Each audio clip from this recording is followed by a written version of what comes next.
But first, I want to get to Keith Ellison. I wonder if NBC News is going to do a special on Keith Ellison. Keith Ellison is a very, very dangerous man. Let's start with FoxNews.com. Who is Keith Ellison? Left-wing congressman with past ties to the Nation of Islam wants the DNC job. Backed by Chuck Schumer. He was backed by Harry Reid. Backed by Bernie Sanders. In an attempt to stave off a civil war in the ranks, Democrat leaders are scrambling to unite behind a candidate for the party's chairmanship, and have landed for now on a Louis Farrakhan-linked congressman who once called for Dick Cheney's impeachment and compared George W. Bush to Hitler. How come we don't hear that on the Today Show? How come we don't hear that on Good Morning America? How come we don't hear it on whatever the hell the CBS show's called? Why isn't this national news? Why isn't this all over the place? We know why. We saw from WikiLeaks, because the media are in the tank for the Democrats. It doesn't matter who they put in the DNC position. They will be protected. They will be defended. Even worse, they will be celebrated. Never before we had a Muslim American as head of the DNC. But what about this Muslim American? Representative Keith Ellison, Democrat, Minnesota, the first Muslim elected to Congress, and a leading progressive among House Democrats, already has picked up the backing of both the Democrat Party's left, with support from Senator Bernie Sanders and Elizabeth Warren. That's not the left. They're commies. And its establishment, receiving endorsements from Senate leaders Chuck Schumer and retiring Harry Reid. Chuck Schumer is the establishment? Yes. But he's a left-wing crackpot. Ellison is firmly on the party's left. He has a fax line in his office, but his website says they will not respond to faxes for environmental reasons. He backed Bernie Sanders during the primaries, even introducing him at the convention. Ellison formally announced his bid Monday, saying the party needs to rebuild its ties to voters. Oh, I see. In our country or somewhere else? He said in a statement, this election cycle, we did not motivate enough people to the ballot box. We must champion the challenges of working families and give voters a reason to show up at the polls in 2018 and beyond. Now this man, his associations, his comments,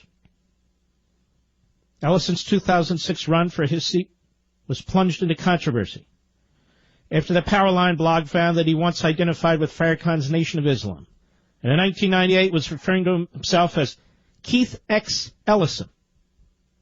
Hey, Mr. Producer, that's what we'll call him from now on. Keith X. And Keith Ellison Muhammad. The Washington Post reported Ellison had defended Farrakhan against accusations of anti-Semitism. Now, isn't this a sick irony? Bannon's being accused of anti-Semitism by the Anti-Defamation League, the head of whom served for Barack Obama. Meanwhile, this guy's a true blue anti-Semite, and you never hear it except from me. Except from me. Unbelievable. Keith X.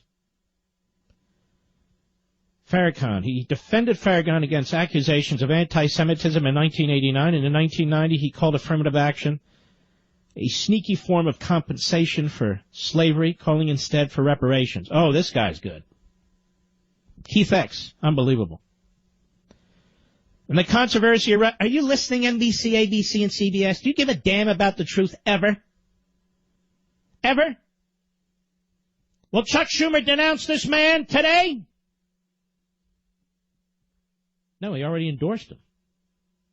He's a self-hating Jew, Chuck Schumer. That's right, I said it. Let's see. When the controversy erupted in 2006, Ellison acknowledged he had worked with the group, but only for 18 months to help organize Farrakhan's 1995 Million Man March. He distanced himself from both Farrakhan and the Nation of Islam and said he hadn't scrutinized the group's anti-Semitic positions appropriately.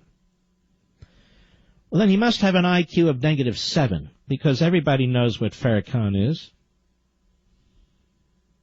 it would take all of 12 seconds to know what Farrakhan is. They were and are anti-Semitic, and I should have come to that conclusion earlier than I did, he said. Yet it isn't the only controversy for Ellison.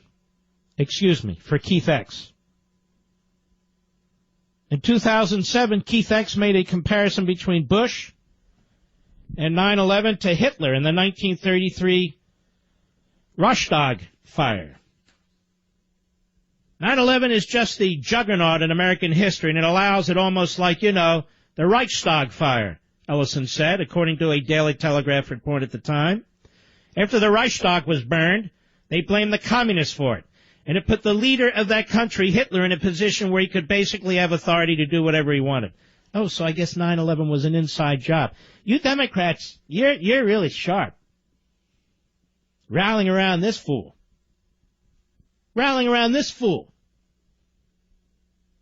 He later clarified that he indeed believed that Osama bin Laden was responsible for the terror attacks. And man, can this guy step backwards fast. But it wasn't the only controversy for Ellison in 2007, as he also backed a movement to impeach then Vice President Dick Cheney over his alleged fabrication of intelligence about weapons of mass destruction in Iraq. And so here we are. Keith X. There's more. He's got links to the Muslim Brotherhood. He's got links to the radical group that has links to Hamas. That would be CAIR. Keith X. That's quite a guy, that Keith X. I want you to Google his name. I want you to learn who he is. That's the future of the Democrat Party, right there. Keith X. Backed by Schumer. Schumer opening his filthy, poisonous mouth today. Making demands. Getting ready to sabotage this new administration even before it's sworn in. A despicable human being, Schumer. But let's see about Keith X. Mr. Producer, we do this just for fun, ladies and gentlemen. Would you see if Keith X would like to come on the program? He probably thinks this is a controversial program. He being, a Farrakhan guy, a Muslim Brotherhood and CAIR-linked guy, and all the rest of it. First a 9/11 denier, and then he says, no, I didn't mean that, and not a 9/11 denier. Let's see if we can get Keith X on the program. Let's keep a list of the loons on the left who we invite and won't come on the program. We invited Eric Holder, a genius on the Electoral College, to debate me, just a lowly little talk show host. They won't even reply. No, they got to go on Bill Maher, where they throw around the F word left and right. Right, Mr. Holder? You gutless wonder? Now we'll try Keith X. See if Keith X will come on, and we can discuss his background a little bit and what he wants to do for the Democrat National Committee and the country. Maybe we'll explore his views on Jews and Israel. Let's do a little bit of that. While you're at it, Mr. Producer, why don't you invite Chucky Schumer on the program, too? The new Senate Minority Leader. I'm sure he's all excited.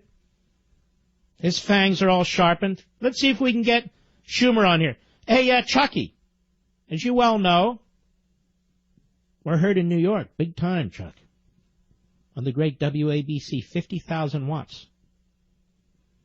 Let's see if we can get Chucky. Let's see if we can get Keith X and all the other wonderful leaders and statesmen of the Democrat Party. I'll be right back.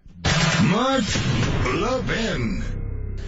But to show you an analogy, if Keith Ellison, who's a decent, good person, were to be appointed the head of the Democratic National Committee, Hamas would support it, would cheer and yell, because he has had some association with Farrakhan in the past. He's made some statements about maybe that 9/11 was something. Should be clear, though, in the case of Keith Ellison you're talking about now, this is Congressman from Minnesota who's trying to lead the DNC. Good person. But he also, the Farrakhan stuff you're talking about was he participated in the Million Man March, helped organize that in 95, and he said once he found out sort of a full history of Farrakhan's statements, he said he considers an anti-Semitic doesn't want anything to do with it. Once he decided to run for Congress, of course he knew, everybody knew that Farrakhan was an anti-Semite. You can't listen for 2 minutes without hearing him rail against this is the thing that's tough to measure. And let me ask you about this, though, because I've heard from, you start talking about, you get to a dangerous road here, but when you start talking about comment sections in Twitter, there has been a noticeable uptick, and a lot of reporters have talked about this year,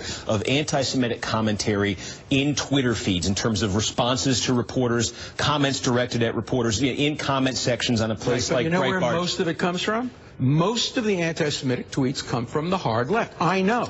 I publish about every month an article in the Boston Globe. You should read the comments that follow it. Hard left anti-Semites, anti-Zionists go after me for everything in the world. So yes, Twitter is terrible in the sense that it publishes all of these